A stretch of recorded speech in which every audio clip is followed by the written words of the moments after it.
बच्चों हमको आपको कंपोजिशन स्कीम पढ़ाना है। कंपोजिशन स्कीम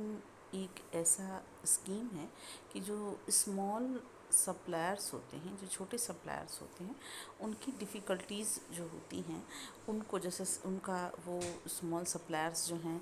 वो कैसे अपना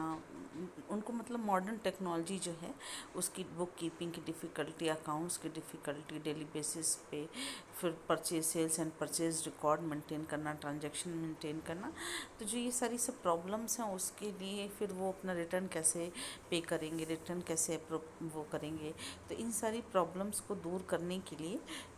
सरकार ने एक व्यवस्था की, उस उनकी जो छोटे सप्लायर्स हैं जिनका कि टर्नओवर जो है वो yearly turnover has been fixed yearly 1.5 crore and general के लिए और स्पेशल स्टेट के लिए 75 लैक्स जिनका वो है टर्नओवर, उनको कंपोजिशन स्कीम में अपना रजिस्ट्रेशन कराना होगा। बच्चों देखिए कंपोजिशन स्कीम क्या होता है। Composition scheme composition scheme is of GST in an alternative scheme that has been introduced for small and medium sized businessmen and manufacturer. In this scheme, an annual turnover limit for business has been fixed, and this option has been given to to those who when make turnover less than this limit if they wish to register themselves in this scheme and avoid complete compliance with the GST. This scheme has been made optional so that मतलब बच्चों ये optional भी होता है, चाहे तो इसको choose करना कंपोजिशन स्कीम, चाहे तो जो व्यक्ति कंपोजिशन स्कीम में है वो चाहे तो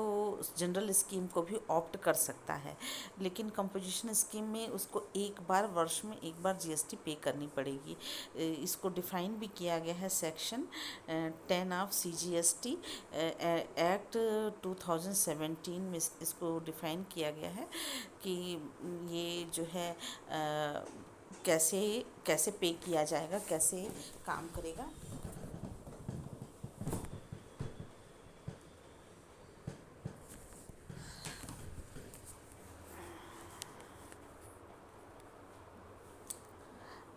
section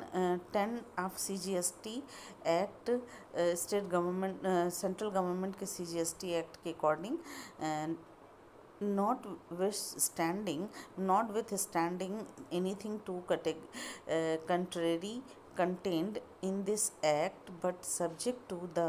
uh, provisions of subsection 3 and 4 of section 9, a registered person whose aggregate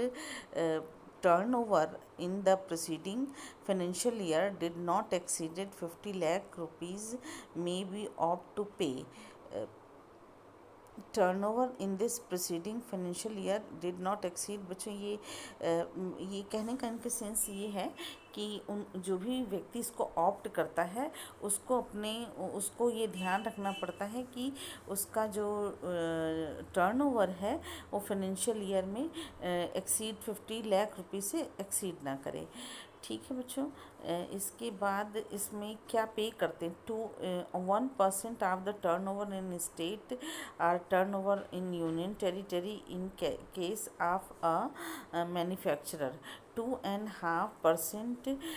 of turnover in state or turnover in union territories in case of persons engaged in making supplies refers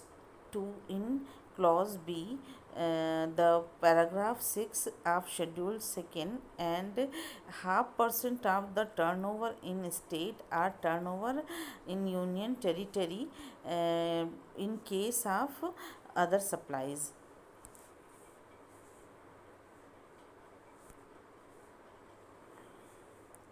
next बच्चों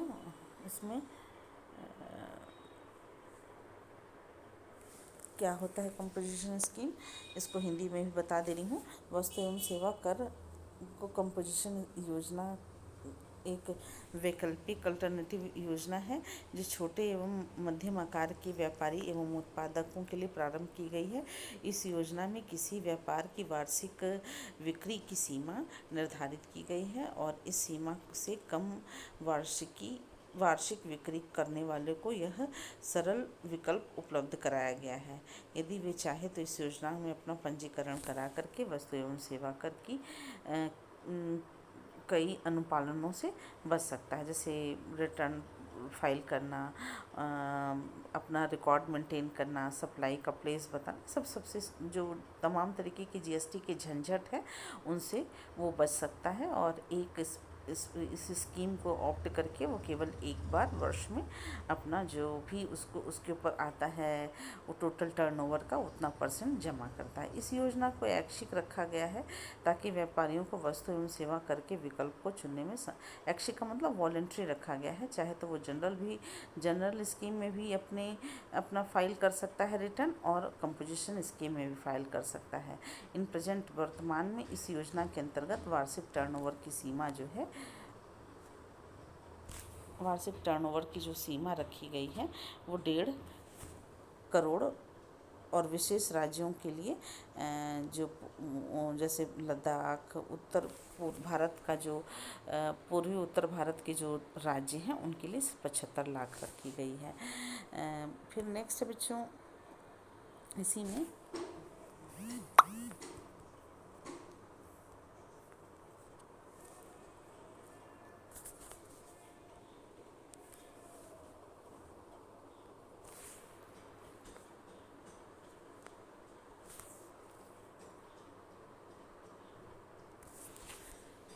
केंद्रीय वस्तु एवं कर अधिनियम की धारा 10 के अनुसार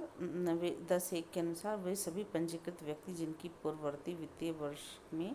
एकीकृत टर्नओवर 50 लाख से अधिक नहीं रहा हो, वे कर का भुगतान यह विकल्प स्वीकार कर सकते हैं, जिसकी गणना उस दर से की जाएगी जो इससे संबंध में निर्धारित की गई है। इस अधिनियम में शामिल किसी प्रतिकूल बात के होते हुए भी किंतु धारा 9 के उपधारा 3 और उपधारा 4 के उपबंधों के अधीन रहते हुए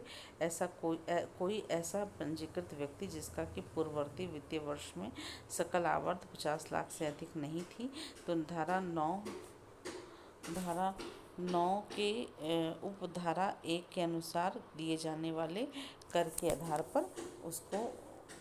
इस स्कीम को वो अपना सकता है।